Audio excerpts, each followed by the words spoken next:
किसी शायर ने क्या खूब कहा है, तुम्हारी हर तकलीफ़ों का मैं एक मुकम्मल जवाब हूँ। तुम्हारी हर तकलीफ़ों का मैं एक मुकम्मल जवाब हूँ। कभी वक्त मिले तो पढ़ना मुझे, मैं भारत का संविधान हूँ, मैं भारत का संविधान हूँ। First of all, a warm good morning to all of you. Today, my topic is about Dr. Bhimrao Ambedkar. Today is a Jayanti of Dr. Bhimrao Ambedkar ji. कहते हैं इससे फर्क नहीं पड़ता कि आदमी कौन सी स्थिति में है, बादशाह है या फकीर है। इंसान की पहचान होती है उसके मन से, क्योंकि मन की फकीरी पर कबीर की संपदा भी रोती है।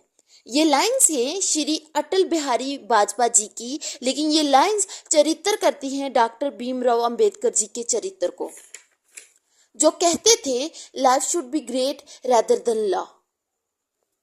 मध्य प्रदेश के इंदौर जिला के महू नगर में एक ऐसे आदमी ने जन्म लिया जिस आदमी ने खुद की ज़रूरतों को छोड़कर दूसरे के लिए काम किया। एक ऐसा आदमी जिसे संघर्ष कभी झुका ना सका, और आज हम उन्हें अनस्टॉपेबल मैन के नाम से जानते हैं।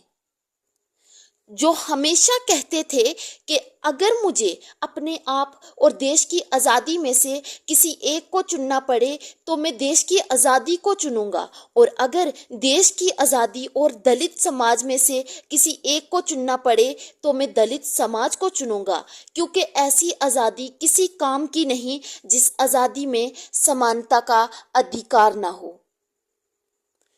और अगर बात डॉक्टर भीमराव अंबेडकर जी के बचपन की जाए तो उनका बचपन में बहुत सारी प्रॉब्लम्स आई, लेकिन तब भी उन्होंने अपनी एजुकेशन कभी नहीं छोड़ी, क्योंकि उनका मानना था कि एजुकेशन उस शेरनी का दूध है जो जितना पिएगा वो उतना दहाड़ेगा। इस सोच के चलते उन्हें लंदन स्कूल्स ऑफ इकोनॉमिक्स से डॉक्टर ऑफ ऑल साइंसेस की डॉक्टरी भी मिली। डॉक्टर भीमराव अंबेडकर कहा करते थे, the cultivation of mind is the ultimate aim of human existence. ये लाइन उनके समझ की सच्चाई को दिखाती हैं।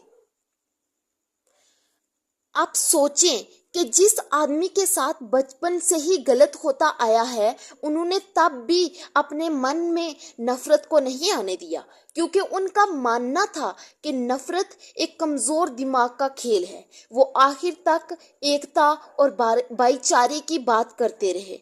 वो कहते थे, we are Indians firstly and lastly. और आखिर में जितने स्टूडेंट्स सुन रहे हैं उनको कहना चाहूँगी कि हो गई है पीर पर्वत सी पिघलनी चाहिए, हो गई है पीर पर्वत सी पिघलनी चाहिए। इस हिमालय से कोई गंगा निकलनी चाहिए। सिर्फ हंगामा खड़ा करना मेरा मकसद नहीं है, मेरी कोशिश है कि ये तस्वीर बदलनी चाहिए।